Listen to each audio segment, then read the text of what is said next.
If you've been doing all of the right things, eating healthy, moving your body, and you still are not seeing the results of your hard work, your hormones may be to blame. Hi, I'm Tony, and I am a Hashimoto's warrior and a certified macro coach. This channel is for midlife women struggling with thyroid imbalances, ready to gain energy, to burn the belly fat, and to feel confident in their body again. The truth of the matter is, our hormones play a key role when it comes to our fat loss. It may be a little tricky to navigate. Do not be discouraged. When I was first diagnosed with Hashimoto's disease almost 15 years ago, I was completely discouraged. My doctors told me to eat less, to exercise more, to cut out complete food groups. I felt completely lost, and I felt unheard and unseen. It wasn't until I started treating food as medicine is when I saw a shift. I saw more energy, more confidence, and I'm excited to tell you that in 6 weeks, I lost over 17 inches. So you may be asking, how do you maximize your weight loss success while minimizing hormone imbalances? Before we dive into the 3 hormones that affect weight loss, and I give you simple strategies to help you to turn your body from a fat storer to a fat burner, I want you to hit the like button if you are ready to be done with dieting culture. So the first hormone that is responsible for our fat loss or lack of is one that you've probably heard of, and that is insulin. Insulin is the hormone that allows our body to use glucose for energy. It's also the hormone that decides how much of the calories you're eating gets stored as fat. Focusing on healthy habits really helps our insulin sensitivity. I have a hormone questionnaire that I'm going to be sharing with you at the end that's going to help give you tips and information to help balance your hormones, to help you to get into that fat burning mode. Leptin is the next hormone. Maybe you've heard of it, maybe you haven't.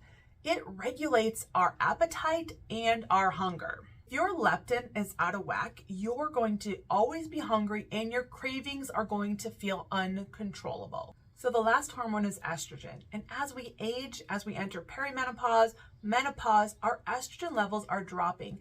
And that is responsible for the fat gain that's stored right around our midsection. Now that we know what hormones are hijacking our fat loss efforts, I want you to comment below and let me know which hormone you had no idea was responsible for this. Insulin, leptin, or estrogen. These 4 changes are going to give you a great start at changing your body from being a fat storer to a fat burner. The first one is to focus on whole food nutrition. And what do I mean by that? Focus on foods that necessarily don't come from a package or have some sort of nutrition label on them. These are foods that were either grown or they had a mother. These are what whole foods are in their whole form without being processed. The second thing is I want you to start exercising regularly, but I want you to be exercising smarter, not harder. What do I mean by that?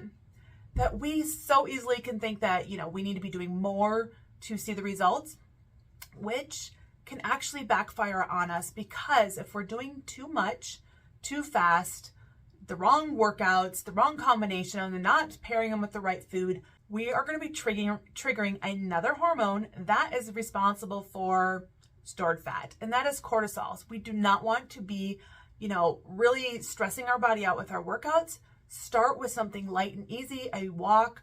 If you need help with your workouts, I'm happy to help you. I help all my clients. We really focus on 30-minute workouts, but that is for another day. The third thing that I want you to focus on is reducing your stress level.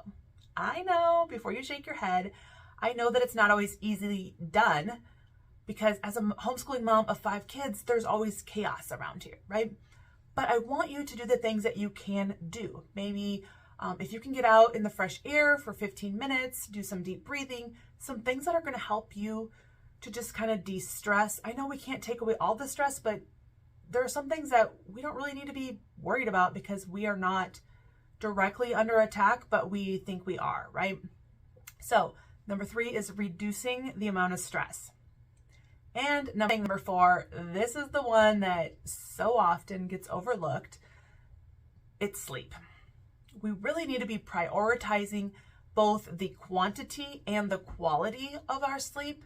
You want to be aiming for at least 7 hours of good sleep. Don't just be in bed where you're, tossing and turning. We want to work on getting good restful sleep, because that is going to help our hormone levels to, just kind of calm down, take us out of that fight or flight mode. And you'll notice as you implement the changes, you will see that, you're sleeping better. You don't feel as stressed or anxious in the morning. So if you are ready to take a deeper dive into getting your hormones to work for you and not against you, click right here to grab my hormone questionnaire, enter your email, and it will be sent right to your inbox. The tips that are going to help you to balance your hormones, to turn your body into that fat burner that I know that you've been wanting to do.